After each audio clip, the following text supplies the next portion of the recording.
Hello everyone. আজকে হলো আমরা আইটেম 3 নিয়ে আলোচনা করব। আমাদের আইটেম 1 এবং আইটেম 2 আমরা প্রিভিয়াস ক্লাসে পড়েছি। তো আইটেম 3 তে হচ্ছে বেসিক্যালি আমাদের সলিউশন, তারপর সলিউশন কীভাবে আমরা প্রকাশ করতে পারি এই জিনিসপত্রগুলো নিয়ে মেইনলি এখানে কথাবার্তা হবে। তো এই আইটেমে আমাদের বেশ কিছু ডেফিনেশন পড়তে হবে। কেমন? এখানে আমাদের অনেকগুলো ডেফিনেশন আছে।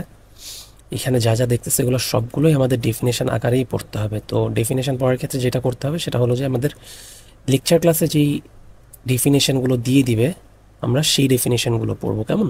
আমাদের প্রত্যেক মেডিকেল কলেজে যে লেকচার ক্লাসগুলো থাকবে আমরা ওই লেকচার ক্লাসের ডেফিনেশনগুলো ফলো করবো, কারণ ভাইভার টাইমে টিচাররা এক্সপেক্ট করে যে তুমি ওনাদের লেকচারে যেই ডেফিনেশনগুলো থাকে এগুলোই ওনাদেরকে বলবা।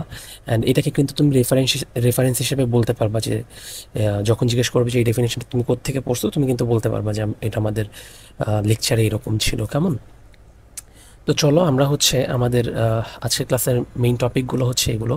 তো শুরু করব আমরা সলিউশন থেকে, ঠিক আছে? চলো। এখন সলিউশন কি জিনিস? সলিউশন, হ্যাঁ, সলিউশন। আচ্ছা, সলিউশন কি জিনিস? সলিউশন হচ্ছে বেসিক্যালি আমরা যেটা বুঝি যে সলিউশন হচ্ছে একটা, বাংলায় যেটাকে আমরা বলি দ্রবণ, তাই না? তো এখানে কি থাকে? এখানে আসলে টু অর মোর সাবস্টেন্স এখানে থাকবে। তো আমরা এখানে সলিউশনটাকে ডিফাইন করতে পারি যে it is a mixture, it is a mixture না বলে হোমোজেনাস মিক্সচার বলি, genus mixture of two or more substance. কেমন?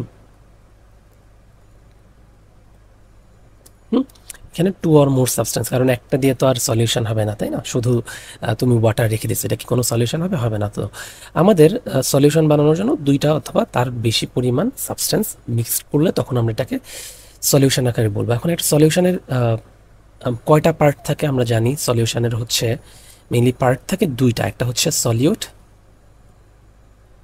আর একটা হলো সলভেন্ট, তাই না? একটা হচ্ছে সলিউট আর একটা হলো সলভেন্ট। তো সলিউট মানে হচ্ছে আমাদের বাংলায় যদি বলি দ্রব, আর সলভেন্ট হলো হচ্ছে দ্রাবক। তার মানে আমরা সলিউশনটাকে এইভাবে বলতে পারি যে সলিউশন হচ্ছে একটা মিক্সচার যেখানে হচ্ছে সলিউট এবং সলভেন্ট থাকবে, তাই না? সলিউট প্লাস সলভেন্ট, এটা মিলেও কিন্তু আমাদের কি হচ্ছে, একটা সলিউশন আসতেছে, তাই তো? আচ্ছা, এখন সলিউট কী জিনিস আর সলভেন্ট কী জিনিস, বেসিক্যালি এটা মনে রাখার জন্য আমরা যেই মিডিয়ামটা ইউজ করতেছি সেটাকে আমরা বলবো সলভেন্ট। যেই মিডিয়ামটার মধ্যে আমরা ইউজ করতেছি, কেমন, মিডিয়ামটা আমরা ইউজ করতেছি সেটাকে আমরা বলবো সলভেন্ট। এটা হইতে পারে ওয়াটার, হইতে পারে বা অন্যান্য। ইউজুয়ালি সহজ ভাষায় যদি বলি, সলভেন্ট আসলে সলিউশনের মধ্যে বেশি পার্টটাই থাকে হচ্ছে সলভেন্ট, আর সলিউটটা থাকে হচ্ছে যেটা আমাদের কম পরিমাণ থাকতেছে। কেমন?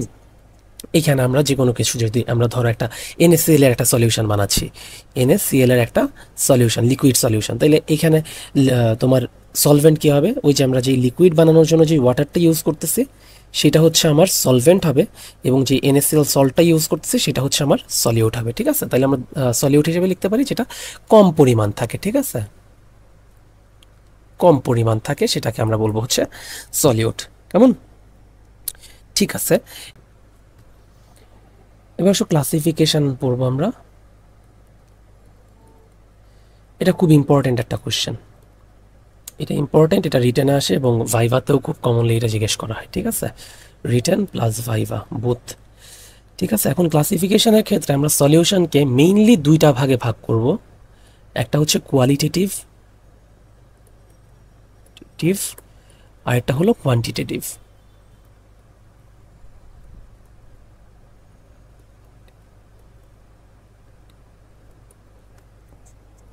ঠিক আছে, কোয়ালিটেটিভ আর কোয়ান্টিটেটিভ। ওকে, এখন এই কোয়ালিটেটিভের মধ্যে এবং কোয়ান্টিটেটিভের মধ্যে আমাদের আরও কিছু ভাগ আছে। কোয়ালিটেটিভের মধ্যে মেইনলি দুই ভাগে আমরা ভাগ করব, একটা হচ্ছে কলয়েডাল আর একটা হচ্ছে ক্রিস্টালয়েডাল। কলয়েডের মধ্যে আমাদের আরও দুইটা ভাগে আমরা ভাগ করতে পারি, একটা হচ্ছে ইমালশন আরেকটা হলো সাসপেনশন। ওকে, আর কোয়ান্টিটেটিভটাকে আমরা কয় ভাগে ভাগ করব? কোয়ান্টিটেটিভটাকে আমরা মেইনলি দুইটা পার্টে ভাগ করব। একটা হলো স্ট্যান্ডার্ড, আরেকটা হলো নন স্ট্যান্ডার্ড।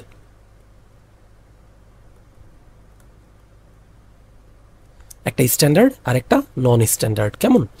এইবার স্ট্যান্ডার্ডের মধ্যে আরও কিছু পার্ট পাই আমরা, সেটা হচ্ছে নর্মাল, একটা হচ্ছে মোলার, মোলাল, অজমোলার,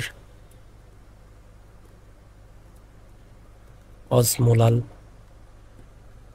এছাড়াও আমরা এই স্ট্যান্ডার্ড সলিউশনটাকে আমরা পার্সেন্টেজে কনভার্ট করে ইউজ করি অনেক সময়, কেমন?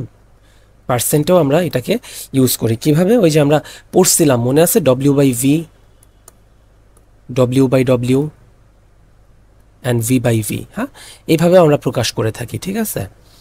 আর নন স্ট্যান্ডার্ডের মধ্যে আমরা কি কি পাবো? নন স্ট্যান্ডার্ডের মধ্যে পাবো আমরা হচ্ছে আনস্যাচুরেটেড সলিউশন,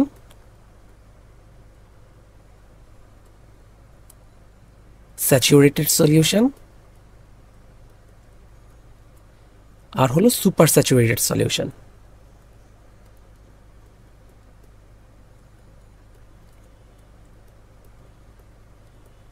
তো এটা হচ্ছে আমাদের সলিউশনের ক্লাসিফিকেশন। আমরা এখানে যা যা আছে এগুলো সবই ডিটেইলড পড়বো।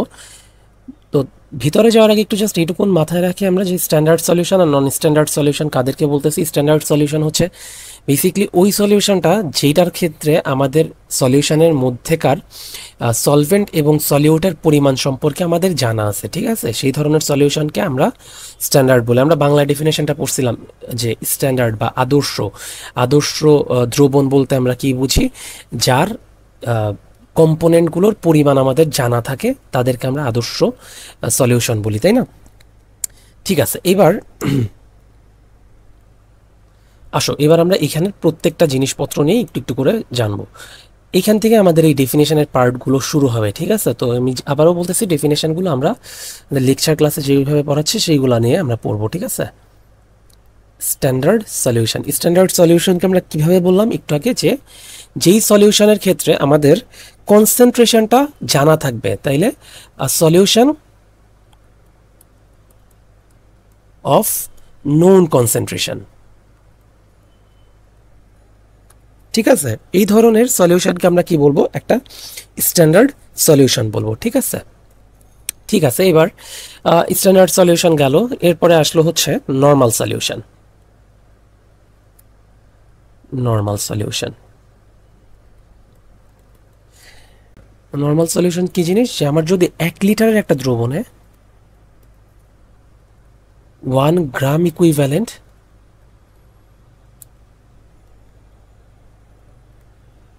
পরিমাণ যদি সলিউট থাকে, ঠিক আছে?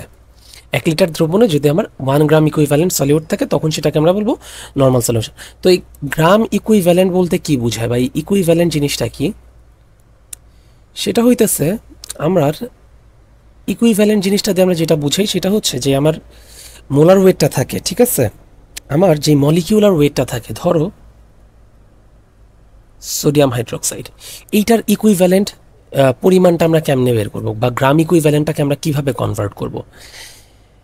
সেটা হচ্ছে যে আমার সোডিয়াম হাইড্রোক্সাইড, এইটার মলিকিউলার ওয়েটকে আমরা এর চার্জ সংখ্যা দিয়ে ভাগ দিব, চার্জ নাম্বার দিয়ে ভাগ করব, তখন আমরা যেটা পাবো সেটাকে আমরা বলবো ইকুইভ্যালেন্ট ওয়েট, কেমন? তাইলে এটার মলিকিউলার ওয়েট কত? সোডিয়াম হাইড্রোক্সাইডের মলিকিউলার ওয়েট হচ্ছে 40, রাইট? তো 40, আর এইখানে চার্জ কত? সোডিয়ামের +1, হাইড্রোক্সিলের -1, তার মানে চার্জ হচ্ছে 1, চার্জ 1, তাই না? তাইলে এইখানে আমরা বলতেছি এর 40।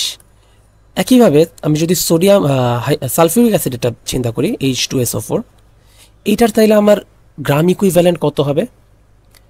এটার গ্রাম ইকুইভ্যালেন্টটা হবে হচ্ছে 98 ডিভাইডেড বাই এইখানে 2H+ অ্যান্ড এর সাথে থাকতেছে হচ্ছে SO4 2-, তার মানে চার্জের আদান প্রদান কত হচ্ছে? 2 একক, তাই না? সো 2 দিয়ে আমরা ভাগ করব, তাইলে আমার কত আসতেছে? 2 দিয়ে ভাগ করলে 49। ওকে, তাইলে H2SO4 এর গ্রাম ইকুইভ্যালেন্ট কত হচ্ছে 49। সো এই হচ্ছে আমার নর্মাল সলিউশন, যে আমার 1 লিটার সলিউশনে যদি 1 গ্রাম ইকুইভ্যালেন্ট পরিমাণ সলিউট থাকে তখন সেটাকে আমরা বলবো আমাদের নর্মাল সলিউশন। নর্মাল সলিউশন গেল। এবার আসে হচ্ছে আমাদের মোলার সলিউশনে। মোলার সলিউশন সম্পর্কে আমরা জানি। মোলার সলিউশন, যদি 1 লিটার দ্রবণে বা 1 লিটার সলিউশনে আমার 1 মোল পরিমাণ সলিউট থাকে তখন সেটাকে আমরা বলবো মোলার সলিউশন। এটা আমরা আশা করি এটা আমরা জানি। এবার হচ্ছে মোলাল সলিউশনে আসো। Molal solution, molal solution molar সলিউশনের মতনই, জাস্ট এইখানে আমার যে সলিউশনটা থাকতেছে, সলিউশনটাকে আমরা লিটারে না আমরা কেজিতে প্রকাশ করব। তার মানে 1 কেজি সলিউশনে যদি 1 মোল পরিমাণ সলিউট থাকে তখন সেটাকে বলবো আমরা মোলাল সলিউশন। কেমন? অজমোলার সলিউশন কি হবে? নেক্সট আসে অজমোলার সলিউশন। অজমোলার সলিউশন, সো অজমোলার সলিউশনে কি হবে? ওই একইভাবে আমরা পড়বো, এখানে অজমোলার এবং অসমোল দুইটা আমরা আলাদা পড়বো, অসমোলার এবং অসমোলাল। সো আমরা দেখছি মোলালের ক্ষেত্রে কি হয়েছে, 1 কেজি সলিউশন ছিল, মোলারের ক্ষেত্রে 1 লিটার। সো অসমোলারের ক্ষেত্রেও আমাদের 1 লিটার সলিউশনে যদি 1 অসমোল পরিমাণ সলিউট থাকে তখন সেটাকে আমরা বলবো হচ্ছে অসমোলার। আর তাহলে অসমোলাল কি হবে? অসমোলাল হবে 1 কেজি সলিউশনে যদি আমার 1 অসমোল সলিউট থাকে তখন সেটাকে আমরা বলবো অসমোলাল। ঠিক আছে, তাইলে এই হচ্ছে আমার molar solution, molal, osmolar, osmolal and normal সলিউশনের ব্যাপার স্যাপার। লাস্ট আমরা লিখছিলাম পার্সেন্টেজ সলিউশন, ওইখানে আমরা লিখছিলাম পার্সেন্টেজ সলিউশন। আচ্ছা, পার্সেন্টেজ সলিউশনটা নেক্সট পেজে লিখি। পার্সেন্টেজ সলিউশন,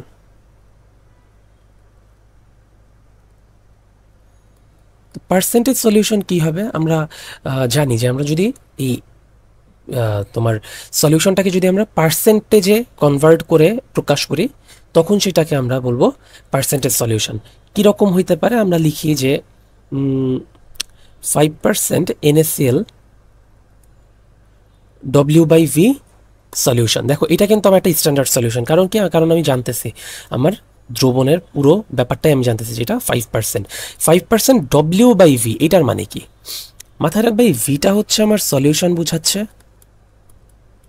আর ডব্লিউটা আমার সলিউট বুঝাচ্ছে। অর্থাৎ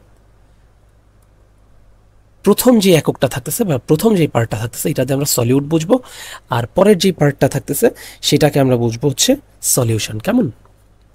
তাইলে 5% NaCl বলতে কি বোঝায়? তার মানে 5% NaCl বলতে বোঝায় 5 গ্রাম NaCl সল্ট কোথায় দ্রবীভূত থাকতেছে? আমার থাকতেছে হচ্ছে, যেহেতু V তার মানে এটা আয়তন 100 ml ওয়াটারে বা সলিউশনে থাকতেছে। ওয়াটার না লিখে এটা সলিউশন লিখি, ঠিক আছে?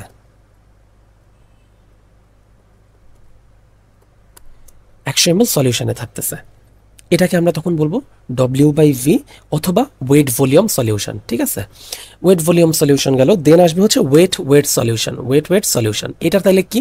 দেখো, সলিউটটাও আমি প্রকাশ করব গ্রামে এবং আমার যে সলিউশনটা আছে সেটাকে আমরা প্রকাশ করব হচ্ছে গ্রামে। তাইলে আমরা যদি বলি 5% NaCl W/W সলিউশন, তার মানে কি হবে? যে 5 গ্রাম NaCl কোথায় থাকতেছে? NaCl থাকতেছে হচ্ছে 100 গ্রাম সলিউশনে। কেমন? 100 গ্রাম সলিউশনে থাকবে। আচ্ছা, আর ফাইনালি আসে হচ্ছে আমার V/V বা ভলিউম সলিউশন। এটার ক্ষেত্রে কি হবে? যে আমার যদি এইরকম বলে যে 5% NaCl V/V সলিউশন, তাইলে আমরা এটাকে কি বলবো? যে 5 ml NaCl থাকবে হচ্ছে আমার 100 ml সলিউশনে।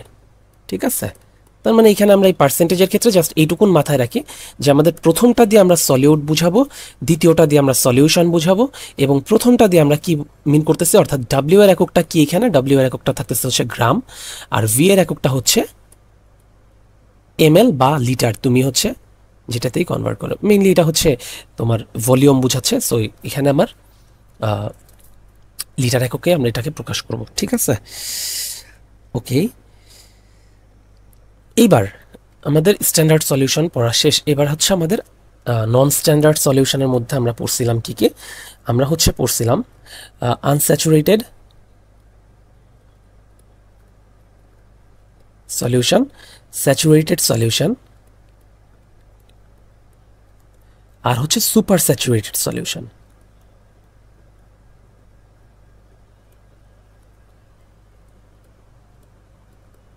তাই না? আচ্ছা, তাইলে unsaturated, super saturated, saturated solution মানে কি? আমরা একটু বাংলা টার্মগুলো লিখি, এটা যারা বাংলা মিডিয়ামে পড়ছো তাদের জন্য বোঝা অনেক ইজি হবে যদি বাংলাগুলো জানতে পারি। তো আনস্যাচুরেটেড মানে হচ্ছে অসম্পৃক্ত দ্রবণ, অসম্পৃক্ত দ্রবণ। স্যাচুরেটেড মানে হচ্ছে সম্পৃক্ত দ্রবণ। আর সুপার স্যাচুরেটেড মানে কি? অতিপৃক্ত দ্রবণ, তাই না? অতিপৃক্ত দ্রবণ। আচ্ছা, তাহলে আনস্যাচুরেটেড বলতে কি বোঝায়? এই জিনিসটা খুব ইজি। সেটা হচ্ছে, ধরো আমার এইখানে আমি 100 ml পানি নিলাম, ঠিক আছে? এখানে আমি 100 ml পানি নিচ্ছি। এখন এই 100 ml পানির মধ্যে আমি যদি লবণ মেশানো শুরু করি, আমি সোডিয়াম ক্লোরাইড মিশাচ্ছি, হ্যাঁ? তাইলে কি হবে? আমি যখন ফার্স্টে দেওয়া শুরু করব, এটা যাইতে থাকবে, এটার মধ্যে দ্রবীভূত হইতে থাকবে, এটার মধ্যে দ্রবীভূত হইতে থাকবে।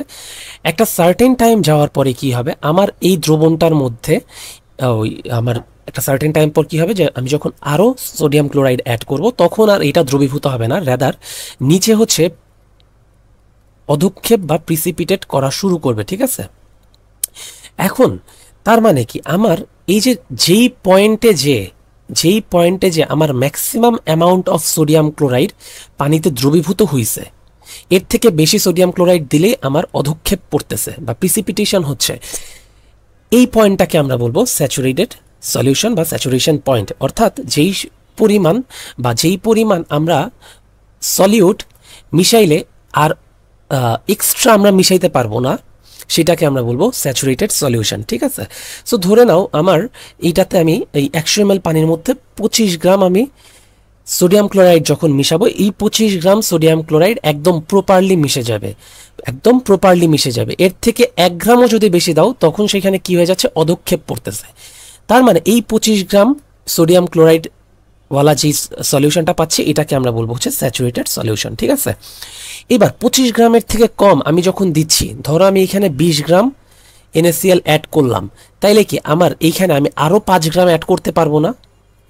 আমি আরও 5 গ্রাম অ্যাড করতে পারবো। তার মানে স্যাচুরেটেড পয়েন্টে পৌঁছানোর আগ পর্যন্ত আমরা যেই সলিউশনটা পাচ্ছি সেটাকে আমরা বলবো আনস্যাচুরেটেড সলিউশন।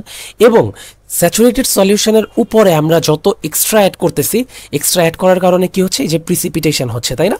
সো এই যে এক্সট্রা যেটুকুন আমরা অ্যাড করার পর যেই সলিউশনটা পাচ্ছি সেটাকে আমরা বলবো সুপার স্যাচুরেটেড সলিউশন। ঠিক আছে, আচ্ছা, তার মানে এইখানে আমরা বলতে পারি যে স্যাচুরেটেড সলিউশন হচ্ছে ম্যাক্সিমাম অ্যামাউন্ট অফ সলিউট ধারণ করবে আমার অধক্ষেপ বা প্রিসিপিটেট করার আগে, ম্যাক্সিমাম সলিউট ধারণ করবে। কেমন? এর থেকে যখনই আমি বেশি দিয়ে দেবো কি হয়ে যাবে, তখন এখানে আমার অধক্ষেপ পড়বে, অর্থাৎ ওই সলিউশনটাকে আমরা বলবো সুপার স্যাচুরেটেড সলিউশন।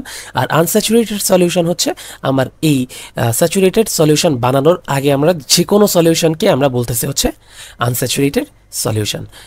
ঠিক আছে, ওকে, এই হচ্ছে আমাদের সলিউশন সম্পর্কে মোটামুটি কথাবার্তা। সলিউশন সম্পর্কে বেশ কিছু ডেফিনেশন দেখলাম এবং সলিউশনের আমাদের ক্লাসিফিকেশনটা লাগলো। এখানে যা যা দেখছো এই সব কিছুই ভাইভাতে খুব মানে কমনলি জিজ্ঞেস করা হয়। তো আমি আবারও বলতেছি যে এই তোমাদের এইখানে যেই ডেফিনেশনগুলো দিলাম, আমি এখানে কোনো ডেফিনেশনই প্রপারলি লিখি নাই, আমি জাস্ট কনসেপ্টটা ক্লিয়ার করার জন্য যতটুকুন দরকার ততটুকুন বলছি। কারণ হচ্ছে প্রত্যেকটা মেডিকেল কলেজে দেখবা যে এই ডেফিনেশনগুলো ভ্যারি করে, কারণ লেকচারাররা দেখা যায় যে আমাদের যে টিচাররা লেকচার শিট রেডি করে, ওইখানে ওনারা নিজেদের মতন করে অনেক কিছু অ্যাড করে ডেফিনেশনটা রেডি করে। সো কোনো ক্ষেত্রেই দেখা যায় যে এক মেডিকেলের সাথে আরেক মেডিকেলের মিলতেছে না, কেমন? সো এই জন্য আমি কোনো ডেফিনেশনই প্রপারলি লিখি নাই, সবগুলো আমি জাস্ট কনসেপ্ট ক্লিয়ার করার জন্য যতটুকুন দরকার ততটুকুন লিখছি। এবার চলো হচ্ছে আমরা একটু নেক্সট টপিকে যাই, আমাদের সলিউশন শেষ। মোলারিটি। তো মোলারিটি, নর্মালিটি, অসমোলারিটি, এই প্রত্যেকটা জিনিসে এখন আমরা খুব ইজিলি পারবো। তো মোলার সলিউশনকে আমরা কিভাবে ডিফাইন করছিলাম যে 1 লিটার সলিউশনের মধ্যে যত মোল, মোলার সলিউশনকে আমরা পড়ছিলাম যে 1 লিটার সলিউশনে যদি 1 মোল পরিমাণ সলিউট থাকে তখন সেটাকে আমরা বলবো মোলার সলিউশন। তাহলে মোলারিটি কী হবে? মোলারিটি হচ্ছে 1 লিটার সলিউশনে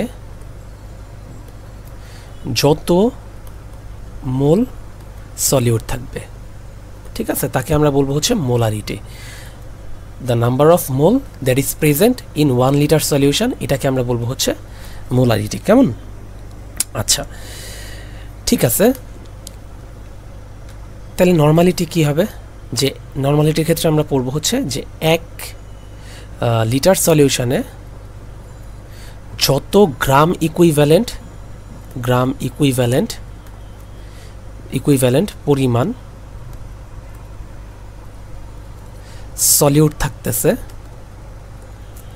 তাদেরকে আমরা বলবো হচ্ছে নর্মালিটি, ঠিক আছে। 1 লিটারে যত গ্রাম ইকুইভ্যালেন্ট পরিমাণ সলিউট থাকতেছে তাদেরকে আমরা বলবো নর্মালিটি। তো এইখানে আমাদেরকে এক্সাম্পল দিতে বলে, ঠিক আছে। এগুলার এক্সাম্পল পরীক্ষায় আসলে 1 মার্কের কোশ্চেন অনেক সময় দেয়, দিয়ে বলে যে এক্সাম্পল দাও, ঠিক আছে। 1 মার্কের কোশ্চেনে এক্সাম্পল দিতে বলে, ভাইভাতেও ওই এক্সাম্পলটা দিতে বলে। এটা হচ্ছে তোমাদের কাজ। তোমরা মোলারিটি, নর্মালিটির কিছু এক্সাম্পল দিবা, ঠিক আছে, কিছু এক্সাম্পল দিবা। মোলারিটি, নর্মালিটি এবং অসমোলারিটিটাও আমাকে নিচে তোমরা কমেন্টে হচ্ছে এগুলার কিছু এক্সাম্পল লিখে জানাবা, কেমন? তাহলে অসমোলারিটি, আচ্ছা অসমোলারিটি তাহলে কী জিনিস হবে? আমরা বুঝতেই পারতেছি যে 1 লিটার সলিউশনে যত অসমোল সলিউট থাকে, কেমন, তাদেরকে আমরা বলবো হচ্ছে অসমোলারিটি। ওকে, আচ্ছা, এর সাথে আচ্ছা মোলারিটি যেহেতু পড়লাম, এর সাথে আমরা তাহলে একটু মোলালিটিটাও দেখি। তো কী জিনিস মোলালিটি তাইলে কি হবে? আমরা এখানে বলছিলাম যে মোলার সলিউশনের ক্ষেত্রে লিটারে পড়ছিলাম, মোলালিটির ক্ষেত্রে পড়ছিলাম কেজিতে, তাই না? তার মানে 1 কেজি সলিউশনে যত মোল সলিউট থাকবে তাকে আমরা বলবো হচ্ছে কি মোলালিটি, কেমন? আচ্ছা, ওকে, ঠিক আছে। এখন তাহলে চলো আমরা নেক্সট টপিকে যাই। এখানে টনিসিটি, আচ্ছা টনিসিটিটা এইখানে আমরা পড়বো না, টনিসিটিটা পড়বো ক্রিস্টালয়েডের মধ্যে। টনিসিটিটা এটা থাকুক, এখন দেখবো না, টনিসিটিটা একটু পরে দেখবো। ক্রিস্টালয়েডের আগে কলয়েড পড়বো। তো এবার আসা হচ্ছে আমরা কলয়েড সম্পর্কে দেখি। আচ্ছা, কলয়েড হচ্ছে কি? কলয়েড হচ্ছে একটা সলিউশন, তাই না? একটা সলিউশন, কলয়েড একটা সলিউশন। তো এই সলিউশনটাকে কেন কলয়েড বলতেছি? এটাকে কলয়েড তখনই বলবো যে যখন আমার এইখানকার সলিউটগুলো 1 থেকে 100 ন্যানোমিটারের রেঞ্জে থাকবে, কেমন? তাহলে কলয়েড হচ্ছে এক ধরনের সলিউশন যেখানে সলিউটগুলোর কত থেকে কত ন্যানোমিটার রেঞ্জের মধ্যে থাকবে? 1 থেকে 100 ন্যানোমিটার রেঞ্জের মধ্যে থাকবে, ঠিক আছে। এটার এক্সাম্পল কি হইতে পারে? আমাদের বডিতে কলয়েড পার্টিকেল অনেক বেশি, ঠিক আছে। প্রায় আমাদের অর্গানিক ম্যাটারে 90% অর্গানিক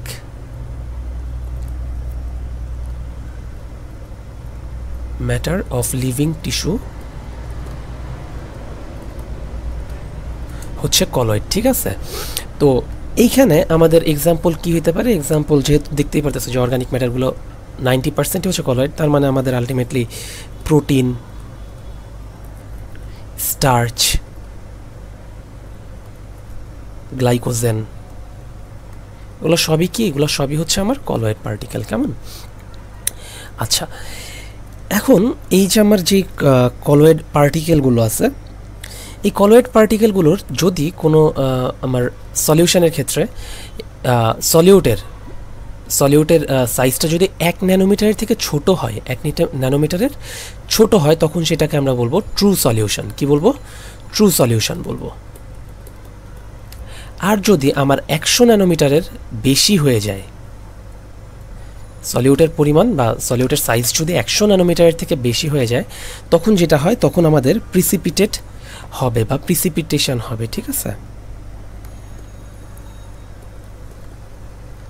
হবে।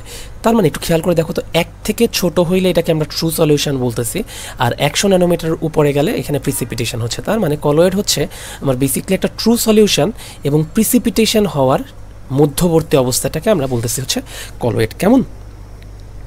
আচ্ছা, এখন এই কলয়েডের কয়টা ফেজ আছে, বা একটা কলয়েড কী কী নিয়ে তৈরি হচ্ছে? কলয়েড বেসিক্যালি আমার 2টা ফেজ নিয়ে তৈরি। 2টা ফেজ। ফেজ মানে হচ্ছে আমরা বাংলায় বলবো এটাকে দশা। ঠিক আছে, অর্থাৎ 2টা অবস্থা নিয়ে তৈরি। একটা হচ্ছে ডিসপার্সড ফেজ, আরেকটা হলো ডিসপারশন ফেজ। একটা ডিসপার্সড ফেজ আর একটা ডিসপারশন ফেজ। ডিসপার্সড ফেজ জিনিসটা কি?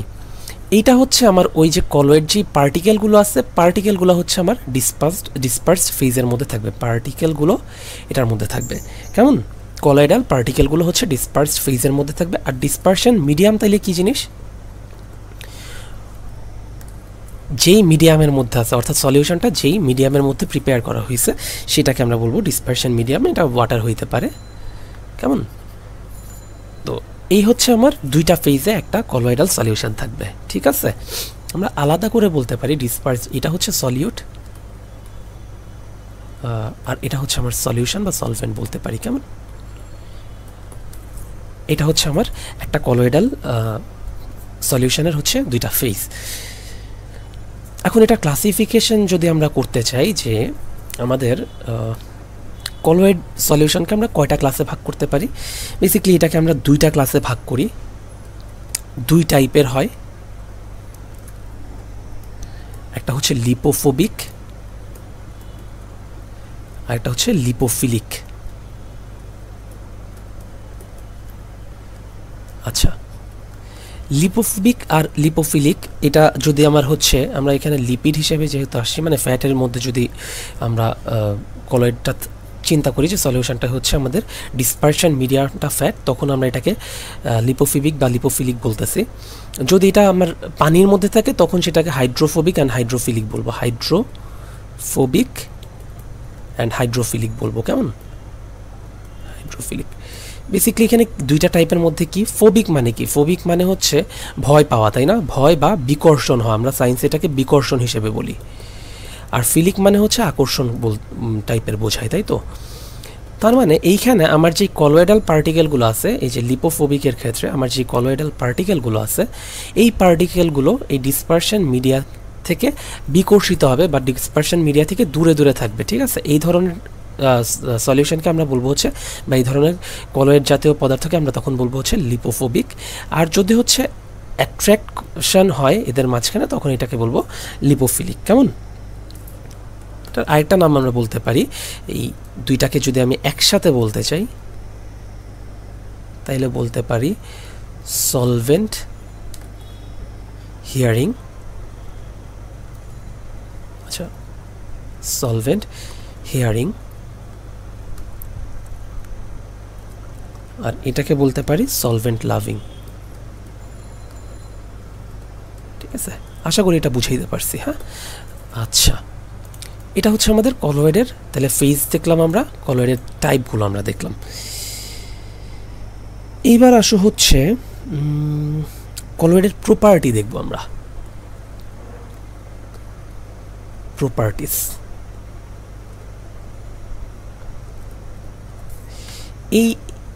এই কোশ্চেনটা ধরে, এই কোশ্চেনটা ভাইভাতে কম বেশি জিজ্ঞেস করে, আর এইটা ওইভাবে জিজ্ঞেস করা হয় না ভাইভাতে, এটা ওইভাবে জিজ্ঞেস করে না। কেমন? ওইভাবে জিজ্ঞেস করে না। যদি অনেক ভালো পারো, তখন তোমাদেরকে এই টাইপ জিজ্ঞেস না করে বলে যে সলভেন্ট হিয়ারিং বলতে কী বুঝো আর সলভেন্ট লাভিং বলতে কী বুঝো। ঠিক আছে, আচ্ছা, এবার আসে হচ্ছে প্রপার্টিসে আসি। এইটাতে একটু স্টার মার্ক দাও। এটা টিচাররা হচ্ছে আলাদা আলাদা করে প্রত্যেকটা জিনিস সম্পর্কেই জানতে চায়, এবং এটা রিটেনে আসে। এটা রিটেনের একটা ধরা কোশ্চেন, এখান থেকে এটা দেয়। ঠিক আছে, তো প্রপার্টিসের মধ্যে ফার্স্টেই আমাদের আসবে হচ্ছে ব্রাউনিয়ান মুভমেন্ট, এইগুলো আমরা এইচএসসিতে পড়ছি। ব্রাউনিয়ান মুভমেন্ট অর্থাৎ একটা কলয়েড সলিউশনের যে কলয়েডাল পার্টিকেলগুলো আছে এদের মধ্যে কি বৈশিষ্ট্য পাওয়া যায়। তো একটা হচ্ছে ব্রাউনিয়ান মুভমেন্ট। ব্রাউনিয়ান মুভমেন্ট কি বোঝায়? সো ব্রাউনিয়ান মুভমেন্ট হচ্ছে আমার কলয়েড পার্টিকেলগুলো হ্যাপাজার্ড মুভমেন্ট, ঠিক আছে? অর্থাৎ এরা কন্টিনিউয়াসলি আমার যে সলিউশনটা আছে এই সলিউশনের মধ্যে যে কলয়েডাল পার্টিকেলগুলো আছে এরা একদম নিজেদের মতন মুভেবল, ঠিক আছে? একদম উল্টাপাল্টাভাবে মুভ করতে থাকে। এই হ্যাপাজার্ড মুভমেন্টটাকে আমরা বলি হচ্ছে ব্রাউনিয়ান মুভমেন্ট। দেন আসি হচ্ছে আমাদের অপটিক্যাল কিছু প্রপার্টিজ আছে। অপটিক্যাল প্রপার্টিস, অপটিক্যাল প্রপার্টিস হচ্ছে আমরা পড়ছিলাম টিন্ডাল ইফেক্ট, মনে আছে? আমরা এইচএসসিতে পড়ছিলাম Tyndall effect. Tyndall effect, Tyndall ইফেক্টটা কী জিনিস? আমি যদি একটা কলয়েডাল সলিউশনের মধ্যে দিয়ে লাইট পাস করাই, ধরো এটা হচ্ছে আমার একটা সোর্স লাইটের, এই লাইটের সোর্স থেকে যখন আমি আলো পাস করাবো বা লাইট পাস করাবো, এই কলয়েডাল সলিউশনটা থেকে যখন এটা পাস হওয়ার সময় এটা স্ক্যাটার্ড হয়ে যাবে, অর্থাৎ ছড়ায় ছিটায় যাবে। এটাকে আমরা বলি হচ্ছে টিন্ডাল ইফেক্ট, বা এটা হচ্ছে আমার কলয়েডাল পার্টিকেলের অপটিক্যাল প্রপার্টি। দেন আসা হচ্ছে ইলেকট্রিক্যাল প্রপার্টিস আছে। ইলেকট্রিক্যাল প্রপার্টিস, ইলেকট্রিক্যাল প্রপার্টিস কি? সেটা হচ্ছে আমার এই যে কলয়েডাল যে পার্টিকেলগুলো আছে, কলয়েডাল পার্টিকেলগুলো প্রত্যেকেই কিছু পরিমাণ চার্জ ক্যারি করে। কলয়েডাল পার্টিকেলগুলো কিছু চার্জ ক্যারি করে। এটা হইতে পারে আইদার পজিটিভ চার্জ ক্যারি করে, আমি লিখে দিই চার্জ ক্যারি করে, চার্জ ক্যারি করা, ঠিক আছে? ইলেকট্রিক্যাল প্রপার্টিস হচ্ছে চার্জ ক্যারি করাটা। এটা পজিটিভ চার্জ হইতে পারে, এটা হতে পারে হচ্ছে নেগেটিভ চার্জ, ঠিক আছে? এখন এই চার্জগুলো কেন তৈরি হয়? এই চার্জগুলো বেসিকলি আমার আয়োনাইজেশনের কারণে হইতে পারে, অর্থাৎ সলিউশনে আয়োনাইজেশনের কারণে এই চার্জগুলো তৈরি হইতে পারে, ঠিক আছে? আচ্ছা, এখন আমার এই চার্জগুলোর যে আছে এটা থাকায় আমাদের কি সুবিধা বা এটার লাভ কি হয়েছে? সেটা হচ্ছে যে আমার এই চার্জগুলোর কারণে আমার এই কলয়েডাল সাবস্টেন্সগুলো একদিকে যেমন স্টেবল থাকতে পারবে, অথবা আমরা এইটার থেকে এই চার্জগুলোর যে ক্যারেক্টারিস্টিক্সগুলো আছে এগুলাকে ইউজ করে আমরা চাইলেই কলয়েড পার্টিগুলোকে আমরা প্রিসিপিটেট করতে পারি, ঠিক আছে?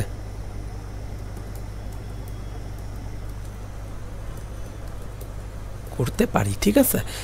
আমরা এদিকে যেমন স্টেবল থাকতেছে এরা, অলসো আমরা চাইলে এখানে প্রিসিপিটেট করতে পারি। কীভাবে প্রিসিপিটেট করতে পারি? যেহেতু এখানে পজিটিভ অ্যান্ড নেগেটিভ চার্জ আছে, আমি যদি বাইরে থেকে অন্য কোনো একটা সাবস্টেন্স দিই, ধরো আমরা জানি যে সিলভারের অধক্ষেপ পড়ে, তাই না? সিলভারের চার্জ কি? Positive charge. সো সিলভার যখন অধক্ষেপ পড়বে তখন কি হবে? এই নেগেটিভ চার্জের সাথে অ্যাটাচড হয়েই কিন্তু অধক্ষেপ পড়তেছে। সো এই যে আমরা সিলভারটা ইউজ করে আমরা প্রিসিপিটেশন ঘটাচ্ছি, কোন বৈশিষ্ট্যটাকে কাজে লাগায়? সেটা হচ্ছে এই ইলেকট্রিক্যাল প্রপার্টিসটাকে কাজে লাগাই কিন্তু আমরা করতেছি, ঠিক আছে? দেন আসো হচ্ছে আমাদের অসমোটিক প্রেশার।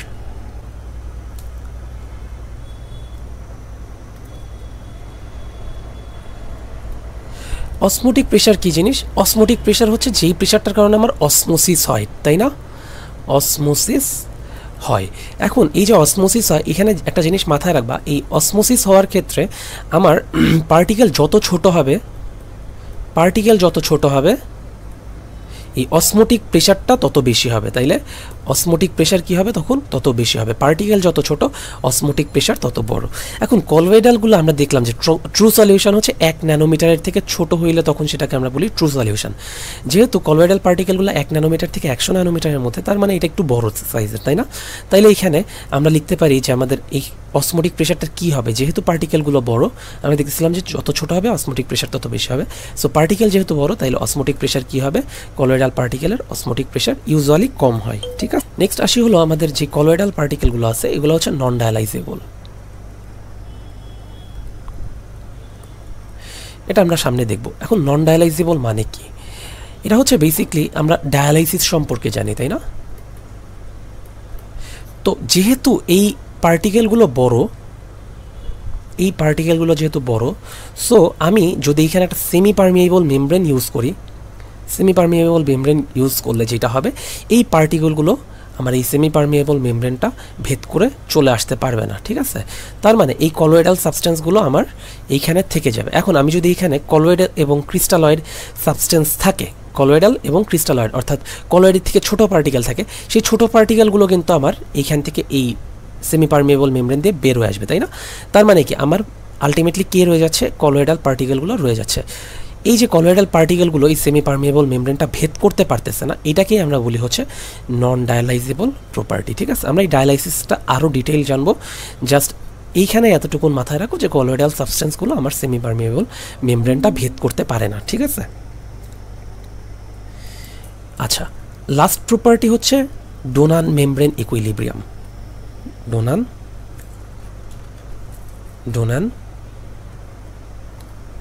মেমব্রেন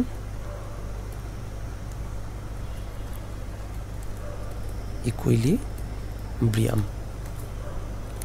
আচ্ছা, তো ডোনান মেমব্রেন ইকুইলিব্রিয়াম জিনিসটা কি? সেটা হচ্ছে এই যে আমার এইখানে যে আমরা দেখলাম আমার কলোয়েডাল পার্টিকেলগুলো কী ছিল? কলোয়েডাল পার্টিকেলগুলো ছিল হচ্ছে নন ডায়ালাইজেবল বা নন ডিফিউজেবল, তাই না? তো এরা নন ডিফিউজেবল হওয়ার সত্ত্বেও এরা যেটা করতে পারে, আমার একটা সলিউশনের মধ্যে যেই আয়নগুলো থাকে, এই আয়নের ডিফিউজেবল আয়ন, এই ডিফিউজেবল আয়নের ডিফিউজ হওয়ার ক্ষেত্রে এরা কিছু প্রভাব রাখে। এই যে প্রভাব রাখতেছে, এটাকে আমরা বলি যে গিভস ডোনান মেমব্রেন ফেনোমেনন বলা যাইতে পারে, ঠিক আছে। তো এটা সম্পর্কে আমি চেষ্টা করব একটা আলাদা সেপারেট ভিডিও বানানোর, যেখানে আমি আরও কিছু ডিটেল জিনিসপত্র বলবো। বাট আমাদের পরীক্ষার জন্য জাস্ট এতটুকুন বলতে পারলেই হবে যে আমার কলোয়েডাল সাবস্টেন্সগুলো যেহেতু নন ডিফিউজেবল, এই নন ডিফিউজেবল হওয়া সত্ত্বেও এরা ডিফিউজেবল আয়নের ডিফিউজ হওয়ার ক্ষেত্রে কিছু প্রভাব রাখতেছে, এটাকে আমরা বলি হচ্ছে ডোনান মেমব্রেন ইকুইলিব্রিয়াম। আমি অবশ্যই এটা একটা সেপারেটলি একটা ভিডিও বানাবো, ঠিক আছে। এবার কলোয়েডাল পার্টিকেলের আমরা দুইটা স্পেসিফিক নাম লিখছিলাম ওইখানে একদম শুরুতে ক্লাসিফিকেশন। একটা ছিল ইমালশন, আরেকটা ছিল সাসপেনশন, তাই না? একটা ছিল ইমালশন আর একটা হচ্ছে সাসপেনশন।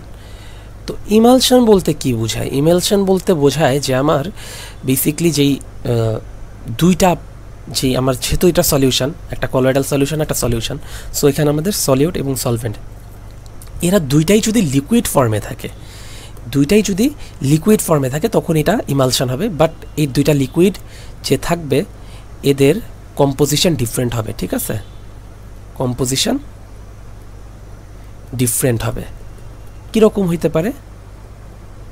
যেমন হচ্ছে অয়েল প্লাস ওয়াটার, অর্থাৎ আমি যদি ওয়াটারের মধ্যে অয়েল মিশাই তখন একটা ইমালশন ফর্ম করবে, কেমন? আচ্ছা, এই ধরনের যে কলোয়েডাল সলিউশনটা হয় সেটাকে আমরা বলবো হচ্ছে ইমালশন, ঠিক আছে। আমাদের যেই মিল্ক, দুধের মধ্যে যেই প্রোটিন থাকে কেসিন, যেটা এটা হচ্ছে ইমালসিফায়ার হিসেবে কাজ করে, ঠিক আছে। দুধের ইমালসিফায়ার হিসেবে কাজ করে। এইটা টিচাররা জিজ্ঞেস করে যে দুধের মধ্যে কোন সাবস্টেন্সটা ইমালসিফায়ার হিসেবে কাজ করতেছে, তো আমাদেরকে বলতে হবে যে প্রোটিন পার্টটা, ঠিক আছে। আর সাসপেনশন জিনিসটা কি? সাসপেনশন জিনিসটা হচ্ছে একটা হেটারোজেনাস সলিউশন, যেখানে আমার সলিউটগুলো এই সলিউশনের যেই সলভেন্টটা থাকে ওর মধ্যে পুরোপুরি ডিজলভড হবে না, রাদার সাসপেন্ডেড থাকবে। এই ধরনের সলিউশনকে আমরা বলবো হচ্ছে সাসপেনশন। সাসপেনশনের এক্সাম্পল কি আছে? সাসপেনশনের এক্সাম্পল আছে হচ্ছে অ্যান্টাসিড সাসপেনশন হতে পারে। এরপরে হইতে পারে হচ্ছে আরবিসি প্লাজমাতে, আরবিসি ইন প্লাজমা, এটা হচ্ছে সাসপেনশন, ঠিক আছে। ওকে, তাইলে এটা হচ্ছে আমার ইমালশন, সাসপেনশন গেল। নেক্সট আমরা আসবো হচ্ছে biological importance of colloid. Biological importance.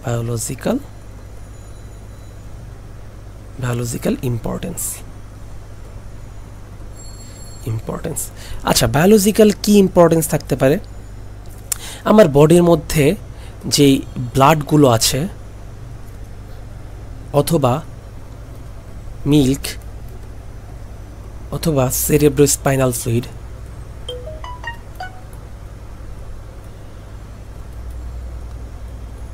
এগুলো সবই হচ্ছে আমার কলয়েড। ঠিক আছে, এরা সবই কলয়েড। তাইলে আমরা বলতে পারি যে আমাদের বায়োলজিক্যাল ফ্লুইড হিসাবে থাকতে পারে, বায়োলজিক্যাল ফ্লুইড হিসাবে এটা থাকে, বায়োলজিক্যাল ফ্লুইড হিসাবে এটা থাকতে পারে এক। এরপরে কি পারে, বায়োলজিক্যাল কম্পাউন্ড হিসেবেও থাকতে পারে, বায়োলজিক্যাল কম্পাউন্ড হিসেবেও থাকতে পারে। যেমন আমার হাই মলিকিউলার ওয়েট প্রোটিনগুলো, হাই মলিকিউলার ওয়েট যে প্রোটিনগুলো আছে, এটা হচ্ছে আমার এই কলয়েডাল পার্টিকেল হিসেবে আছে। ঠিক আছে, এরপর হচ্ছে আমার পলিস্যাকারাইড, লিপিড, আমরা যেগুলো দেখলাম শুরুতে, হ্যাঁ, ওইগুলো হিসাবে আমার বডিতে আছে। দেন হচ্ছে ব্লাড কোয়াগুলেশনের ক্ষেত্রে কাজ করে, ব্লাড কোয়াগুলেশন।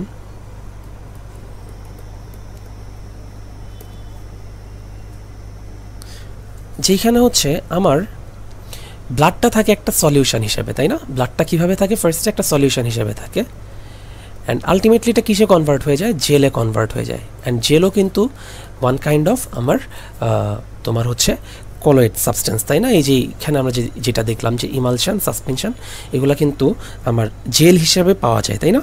এরপরে কি পাওয়া যাইতে পারে, এরপরে আমরা পাই হচ্ছে ফ্যাট ডাইজেশন। এটা খুব ইম্পর্টেন্ট, ফ্যাট ডাইজেশন অ্যান্ড অ্যাবজর্পশনের ক্ষেত্রে,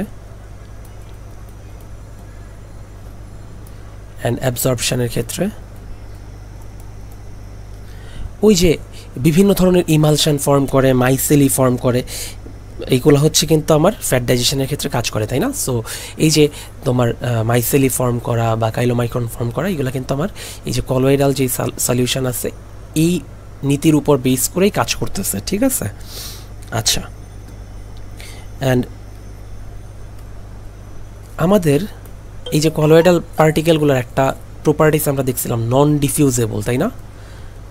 নন ডিফিউজেবল বা নন ডায়ালাইজেবল, তাই না? সো এই যে এই প্রপার্টিসটার উপর কাজ করে কিন্তু আমার বডিতে ইউরিন ফর্মেশন হয়। ঠিক আছে, এই প্রপার্টিটার উপরে কাজ করেই আমার বডির ইউরিন ফর্মেশন হয়, যেগুলো আমার বডির জন্য প্রয়োজনীয় জিনিসপত্র, যেগুলো কলয়েড আকারে থাকতেছে বা বড় থাকতেছে, সেইগুলো কিন্তু আমার বেসমেন্ট মেমব্রেন যেগুলো আছে ওইখানে কিন্তু আটকে যায়, এবং আটকে তোমার হচ্ছে বডির মধ্যে রয়ে যায়, ইউরিনের মধ্যে যেতে পারে না, তাই তো? সো এইগুলো হচ্ছে আমার কলয়েডাল সাবস্টেন্সের বায়োলজিক্যাল ইম্পর্টেন্স। ওকে, এই ছিল হচ্ছে আমাদের কলয়েডাল যেই সাবস্টেন্স আছে বা কলয়েডাল সলিউশন সম্পর্কে একদম ডিটেইল কথাবার্তা। এরপরে আমরা যাব হচ্ছে আমাদের নেক্সট টপিক, ডায়ালাইসিসে যাওয়ার আগে ক্রিস্টালয়েডে আমরা যাব, ক্রিস্টালয়েডে আমরা আসবো। So crystalloid solution, crystalloid solution কী জিনিস? আচ্ছা, আমরা কলয়েডের মধ্যে পড়ছিলাম, মনে আছে যে 1 ন্যানোমিটারের থেকে যদি ছোট হয়, 1 ন্যানোমিটারের থেকে যদি ছোট হয়, তখন সেই সলিউশনটাকে আমরা কি বলি? ট্রু সলিউশন বলি, তাই না? True solution. সো এইখানেও বেসিক্যালি ক্রিস্টালয়েডগুলো হচ্ছে এই ট্রু সলিউশন ফর্ম করে। তার মানে আমার ক্রিস্টালয়েড হচ্ছে ওই সলিউশনটা যারা হচ্ছে একটা ট্রু সলিউশন ফর্ম করবে, এবং যারা এই যে সেমি পারমিয়েবল যে মেমব্রেনটা ছিল, সেমি পারমিয়েবল যে মেমব্রেনটা ছিল, এই সেমি পারমিয়েবল মেমব্রেনটা ভেদ করতে পারবে। ঠিক আছে, অর্থাৎ ডিফিউজেবল।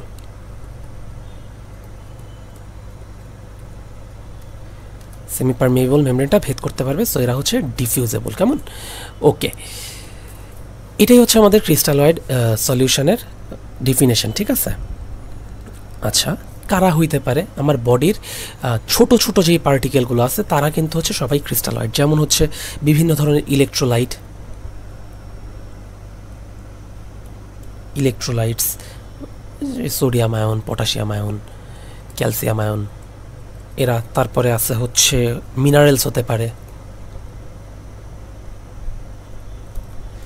গ্লুকোজ হতে পারে, অ্যামাইনো অ্যাসিড হতে পারে। ঠিক আছে, এরা হচ্ছে সবাই ক্রিস্টালয়েড সাবস্টেন্স। আচ্ছা, এইবার ক্রিস্টালয়েডের টাইপসে আমরা যাব। তো ক্রিস্টালয়েডের টাইপসে যাওয়ার আগে আমাদেরকে আমি একটা পড়া বলছিলাম যে আমরা ক্রিস্টালয়েডের সাথে পড়বো, কোনটা সেটা? টনিসিটি, মনে আছে? এই যে টনিসিটি।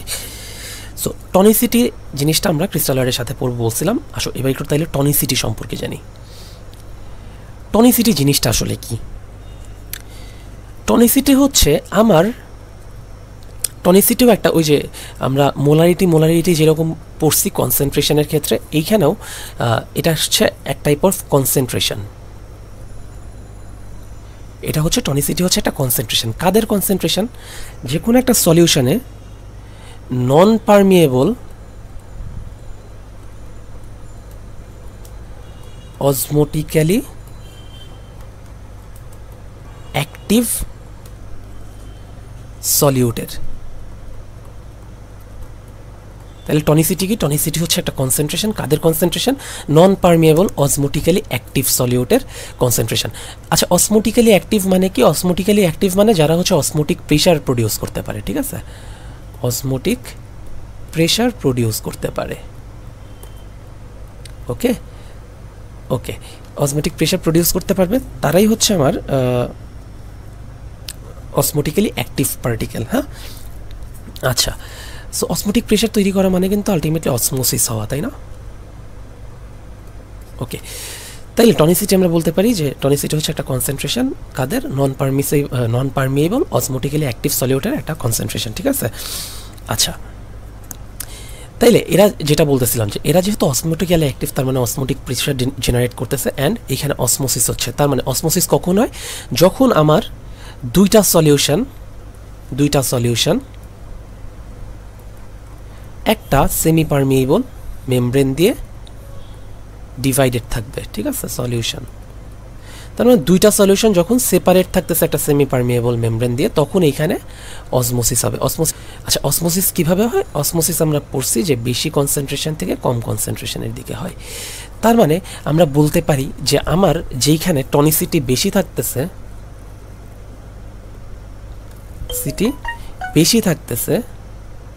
সেখানে কি হবে? কম যেখানে আছে, যেখানে টনিসিটি কম, সেইখান থেকে বেশির দিকে আমার ওয়াটার বলো বা আমার কম থেকে বেশির দিকে অসমোসিসটা হবে, ঠিক আছে? হোপফুলি টনিসিটিটা বুঝাইতে পারছি। আমি জাস্ট আরেকবার একটু ছোট্ট করে রিক্যাপ করি, কারণ আমাদের নেক্সট টপিকে এই জিনিসটা আরও ডিটেল পড়তে হবে। তো টনিসিটি হচ্ছে আমরা বলবো কি, যে নন পারমিয়েবল অসমোটিক্যালি অ্যাক্টিভ সলিউটের কনসেন্ট্রেশন, যেটার কারণে কি হবে? আমাদের অসমোসিস হবে। যেখানে দুইটা সলিউশন থাকবে, এই দুইটা সলিউশনের মধ্যে অসমোসিসটা হবে, তাদেরকে আমরা বলবো হচ্ছে, তখন এই জিনিসটাকে বলবো টনিসিটি, ঠিক আছে? এখন ক্রিস্টালয়েড সলিউশন কয় ধরনের? ক্রিস্টালয়েড সলিউশন হচ্ছে 3 ধরনের: isotonic, hypotonic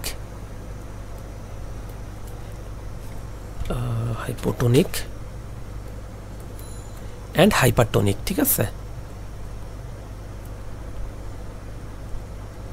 okay, isotonic, hypotonic and hypertonic. তো আইসোটনিক, হাইপোটনিক আর হাইপারটনিক বলতে কি বোঝায়? একটা জিনিস মাথায় রাখবা, আমাদের এই টনিসিটি জিনিসটা ইম্পর্টেন্স, কারণ হচ্ছে আমাদের বডির মধ্যে 2 ধরনের ফ্লুইড কিন্তু আমরা পাই। একটা হচ্ছে আইসিএফ, যেটা সেলের মধ্যে থাকে, আর বাইরের দিকে থাকে হচ্ছে ইসিএফ, তাই না? Extra cellular fluid, intracellular fluid এবং এক্সট্রাসেলুলার ফ্লুইড। তো এদের মধ্যেই কিন্তু আমার ওই যেই আমরা অসমোটিক্যালি অ্যাক্টিভ পার্টিকেলের কথা বললাম, সেগুলো কিন্তু এদের মধ্যে থাকে, তাই না? তার মানে এইখানে 2 পাশেই কিন্তু আমার অসমোটিক্যালি অ্যাক্টিভ পার্টিকেল থাকবে, ঠিক আছে? তো সেই হিসেবে আমাদের এই জিনিসটা ইম্পর্টেন্ট। এই টোনের উপর ডিপেন্ড করে অনেক কিছুই হইতে পারে। হ্যাঁ, তাইলে আইসোটনিক বলতে কি বোঝায়? আইসোটনিক বলতে বোঝায় যে আমার যে 2টা সলিউশন ছিল, ঠিক আছে, যেই 2টা সলিউশন ছিল সেমি পারমিয়েবল মেমব্রেন দিয়ে সেপারেটেড 2টা সলিউশন, এই 2টা সলিউশনের যদি আমার টনিসিটির পরিমাণটা সেম হয়, যদি সেম হয়, তখন সেটাকে আমরা বলবো কি? আমরা আইসোটনিক বলবো। আচ্ছা, তাহলে আইসোটনিক আমরা কাদেরকে বলবো? যদি ধরো এই যেটা বলতেছিলাম যে আমাদের 2টা সলিউশন যখন একটা সেমি পারমিয়েবল মেমব্রেন দিয়ে সেপারেটেড থাকতেছে, এবং এদের মাঝখানে কি আছে? আমাদের অসমোটিক্যালি অ্যাক্টিভ মলিকিউলস আছে, তাই না? তো এদের যে অসমোলারিটিটা আছে, আমরা পড়ছিলাম যে অসমোটিক্যালি অ্যাক্টিভ পার্টিকেলের, হ্যাঁ, যে অসমোলারিটিটা আছে, এইটা যদি 2 পাশেই সমান হয়, ঠিক আছে, 2 পাশেই যে 2টা সলিউশন আছে, এদের এদের অসমোলারিটিটা দুই পাশেই সমান, দুই পাশেই সমান, তখন এটাকে আমরা বলবো হচ্ছে আইসোটনিক সলিউশন। ঠিক আছে, আর হাইপোটনিক আর হাইপারটনিকের ক্ষেত্রে কি হবে, যখন দুইটা সলিউশনের আমার অসমোলারিটি ডিফারেন্ট হয়ে যাবে, যখন ডিফারেন্ট হয়ে যাবে তখন কি করতেছে, যার সলিউশন কম থাকতেছে তাকে আমরা বলতেছি হাইপোটন বা হাইপোটনিক, আর যার সলিউশনেরটা বেশি থাকতেছে, ধরে নিচ্ছে এর বেশি আছে অসমোলারিটি, সো তাদেরকে আমরা বলবো হাইপারটনিক। ঠিক আছে,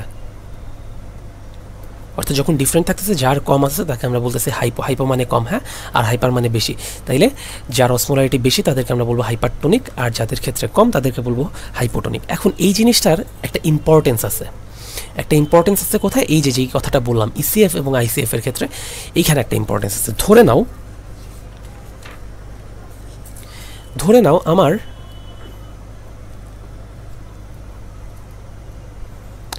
এইটা হচ্ছে আমার প্লাজমা অ্যান্ড এই হচ্ছে আমার সেল। ঠিক আছে, এটা হচ্ছে আমার সেল আর এটা হচ্ছে আমার প্লাজমা, কেমন? তার মানে এর ভিতরে কি আছে, এর ভিতরে আছে আইসিএফ আর বাইরের দিকে আছে হচ্ছে ইসিএফ, তাই তো? আচ্ছা, যদি এই সলিউশনটা আইসোটনিক হয় তাইলে কি হবে?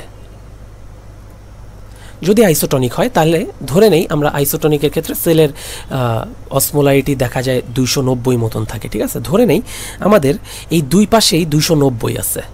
ঠিক আছে, দুই পাশেই মিলি অসমোল পার লিটার করে আছে।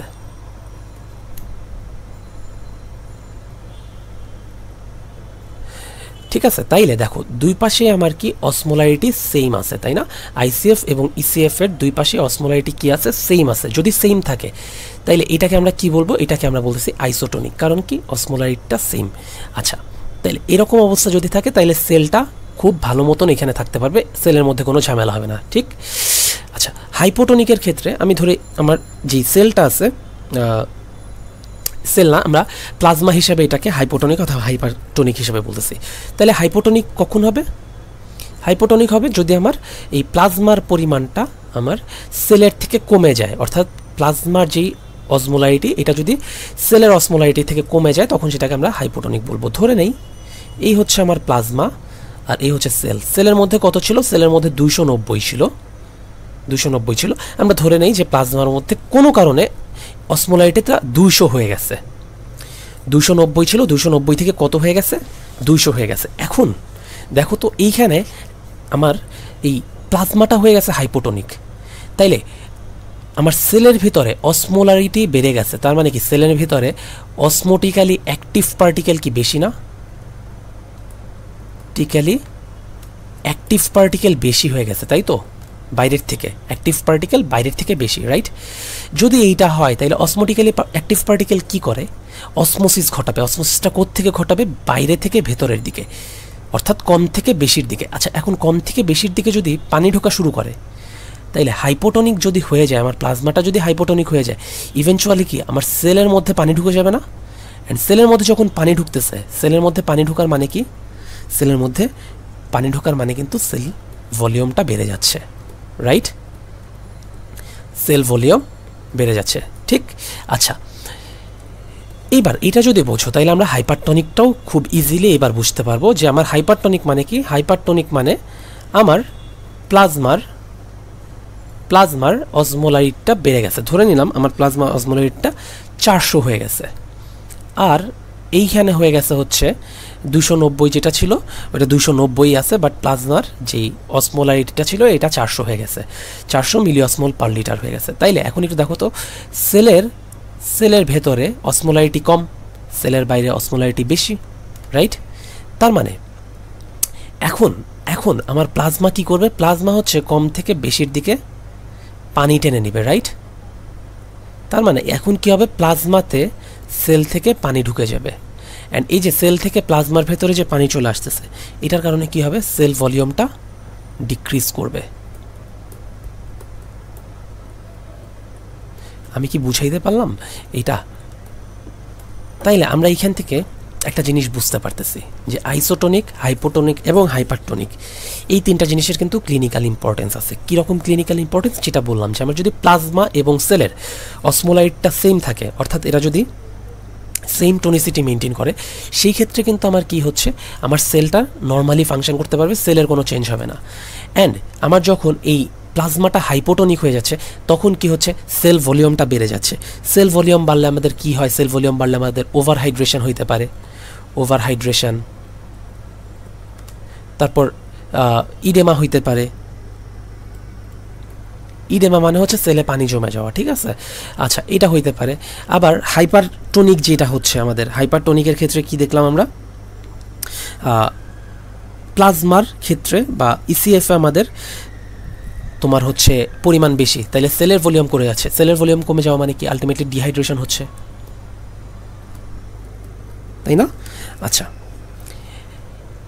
তার মানে আমাদের এই যে আইসোটোনিক, হাইপোটোনিক, হাইপারটোনিক, এই জিনিসটার কিন্তু আমাদের ক্লিনিক্যালি ইম্পর্টেন্স আছে, ঠিক আছে। ওকে, এই তাইলে হচ্ছে আমাদের আমরা একসাথে ক্রিস্টালয়েড সলিউশন এবং ক্রিস্টালয়েডের সাথে আমাদের যেই টনিসিটির ব্যাপারটা ছিল সেটাও আমরা কমপ্লিট করে ফেলছি। ওকে, এখন তোমরা যখন বই পড়তে যাবা, তাহলে আমাদের কলয়েড ক্রিস্টালয়েড শেষ। কলয়েড এবং ক্রিস্টালয়েড পড়তে যাওয়ার পরে তোমাদের বইয়ের মধ্যে একটা খুব ইম্পর্টেন্ট জিনিস পাবা, সেটা হচ্ছে বইয়ের মধ্যে দেখতে পারবা কলয়েড ভার্সেস ক্রিস্টালয়েডের একটা চার্ট আছে, ঠিক আছে। কলয়েড এবং ক্রিস্টালয়েডের একটা চার্ট আছে, এবং আরেকটা চার্ট পাবা তোমরা হচ্ছে সাসপেনশন,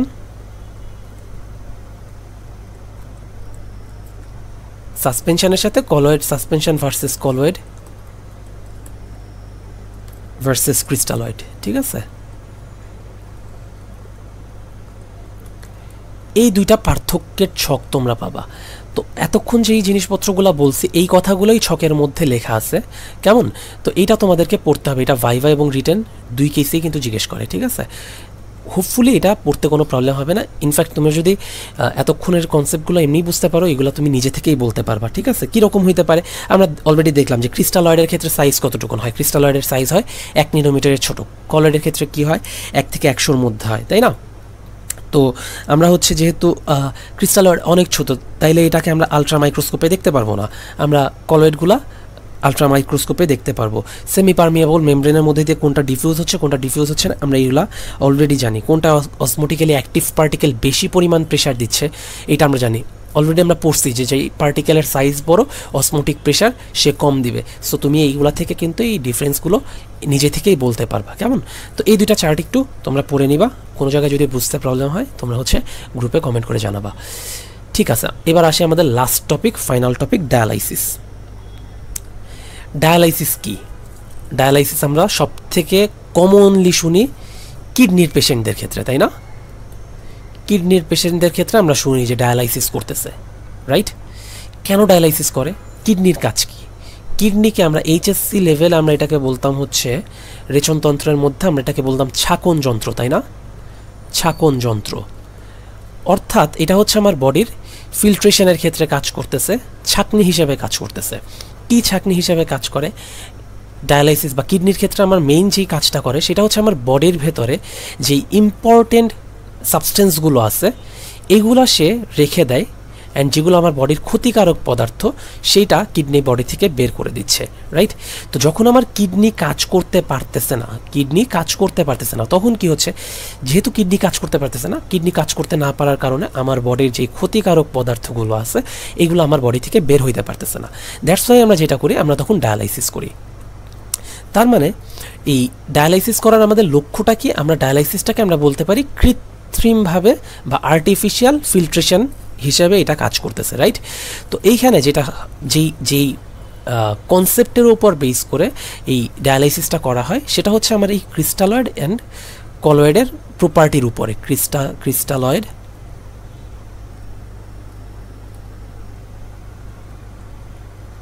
অ্যান্ড কলয়েডের যে প্রপার্টিসটা ছিল সেটার উপরে।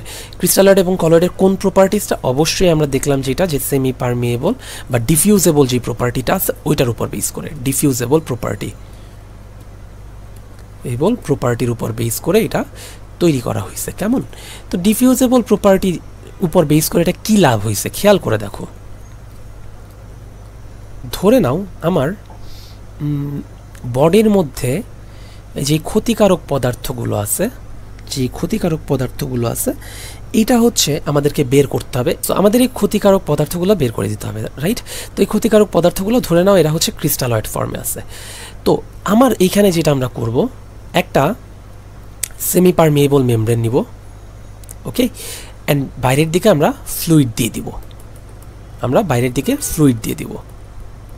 এখন বাইরের দিকে যখন আমি ফ্লুইড দিয়ে দিচ্ছি, আমার ক্রিস্টালয়েড যে সাবস্টেন্সগুলো এর মধ্যে আছে এবং কলয়েডাল সাবস্টেন্স, আমি যখন ব্লাড দিচ্ছি, ব্লাডের মধ্যে তো দুই ধরনের সাবস্টেন্স থাকবে, ক্রিস্টালয়েড, কলয়েড।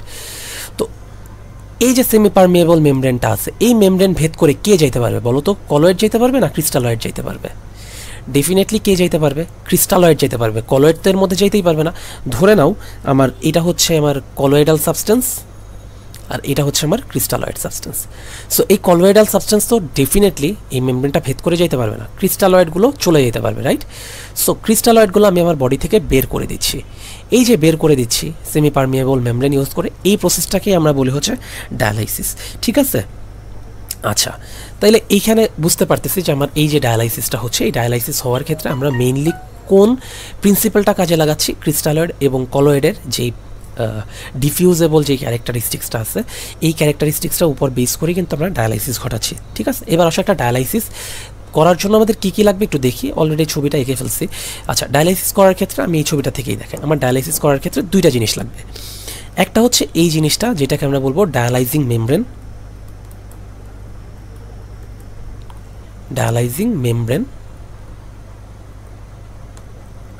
অ্যান্ড এই পাশে আমার থাকবে হচ্ছে ডায়ালাইজিং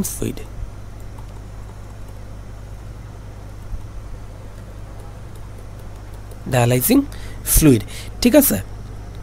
আচ্ছা, এখন এই ডায়ালাইজিং মেমব্রেন হিসেবে আমরা কি কি ইউজ করি, এটা ভাইভাই খুব ধরে যে ডায়ালাইজিং মেমব্রেন হিসেবে আমরা কি কি ইউজ করতে পারি, ঠিক আছে? তো এখানে আমরা পার্চমেন্ট মেমব্রেন ইউজ করতে পারি, parchment membrane, cellophane membrane, cellulose nitrate,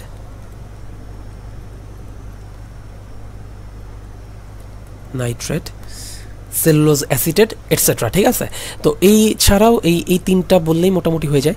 তো আমাদেরকে এটা জিজ্ঞেস করে যে ডায়ালাইজিং মেমব্রেন কী কী দিয়ে তৈরি করা যেতে পারে, বা ডায়ালাইজিং মেমব্রেন হিসেবে আমরা কী কী ইউজ করি? পার্চমেন্ট মেমব্রেন, সেলোফেন মেমব্রেন এবং সেলুলোজ নাইট্রেট, সেলুলোজ অ্যাসিটেট, ঠিক আছে? আচ্ছা, ওকে। আর হচ্ছে আমার আরেকটা কি থাকতেছে, এখানে আমরা ডায়ালাইজিং ফ্লুইড ইউজ করতেছি, ঠিক আছে? সো এরপর আমরা কি করতেছি, আমাদের যখন এটার মধ্যে আমরা এই কলয়েড এবং ক্রিস্টালয়েড সম্মিলিত জিনিসপত্র আমরা এটার মধ্যে দিচ্ছি, দেওয়ার পরে যেটা হবে, ক্রিস্টালয়েড পার্টিকেলগুলো আলটিমেটলি ডায়ালাইজিং ফ্লুইডের মধ্যে চলে যাবে আর কলয়েডাল সাবস্টেন্সটা এটার মধ্যেই রয়ে যাবে। সো আলটিমেটলি যেটা অবস্থাটা হবে কাইন্ড অফ এরকম হবে যে ডায়ালাইসিস হয়ে যাওয়ার পরে আমার এই যে ক্রিস্টালয়েড যে পার্টিকেলটা ছিল এটা চলে আসবে ফ্লুইডের মধ্যে আর কলয়েডটা রয়েই যাবে, ঠিক আছে? তো এই হচ্ছে আমার ডায়ালাইসিসের মেইন প্রিন্সিপাল, বা ডায়ালাইসিস কীভাবে করা হচ্ছে সেই জিনিসটা। ওকে, এখন ইম্পর্টেন্স কি আছে ডায়ালাইসিস আমরা কখন করি, যেটা বললাম যে রেনাল ফেলিওরের ট্রিটমেন্টে আমরা ইউজ করি, রেনাল ফেলিওরের ট্রিটমেন্টে। অ্যান্ড আরেকটা কখন ইউজ করি, হাইপার ক্যালেমিয়া যদি হয় সেই ক্ষেত্রে আমরা এটা ইউজ করি, ঠিক আছে? সো ডায়ালাইসিসের এখানে যা দেখলাম, এই জিনিসপত্রগুলো আমাদের পরীক্ষার খাতায় লিখতে হবে, এটা রিটেনের জন্য ইম্পর্টেন্ট। অ্যান্ড ভাইভাতে মোস্টলি যেটা জিজ্ঞেস করে, ভাইভার ক্ষেত্রে এইটা জিজ্ঞেস করা হয়, পার্ট দুইটা জিজ্ঞেস করা হয় এবং এটার ইম্পর্টেন্স কি এইটা জিজ্ঞেস করা হয়, ঠিক আছে? ইম্পর্টেন্সকে এইটা জিজ্ঞেস করা হয় ভাইভাতে। আর রিটেনে আসলে এটা একদম শর্ট নোট আকারেই আসে, রিটেনে আসলে একদম শর্ট নোট আকারেই এটা চলে আসে, ঠিক আছে? তো এই হচ্ছে আমাদের আইটেম 3-এর পড়াশোনা। ভাইভা কোশ্চেন আমি অলরেডি বলে ফেলছি কোনগুলো পড়তে হবে, ঠিক আছে? তো এই হচ্ছে আমাদের আইটেম 3-এর পড়াশোনা। আইটেম 3 সম্পর্কে যদি কোনো ধরনের কোয়েশ্চেন থাকে তোমরা গ্রুপে আস্ক আউট করবা, অ্যান্ড আমি চেষ্টা করবো সবগুলোর অ্যান্সার দিতে। আর হচ্ছে যেটা বললাম যে আমাদের একটা টপিক আমি বলছি যে গিবস-ডোনান ইকুইলিব্রিয়াম, যেটা বলছি যে ওটা সম্পর্কে যদি পারি আমি হচ্ছে একটা ভিডিও তোমাদেরকে আমি আলাদা করে বানাই, ওইটা আমি আপলোড করে দেবো, ঠিক আছে? তো সবার জন্য শুভকামনা, খুদা হাফেজ।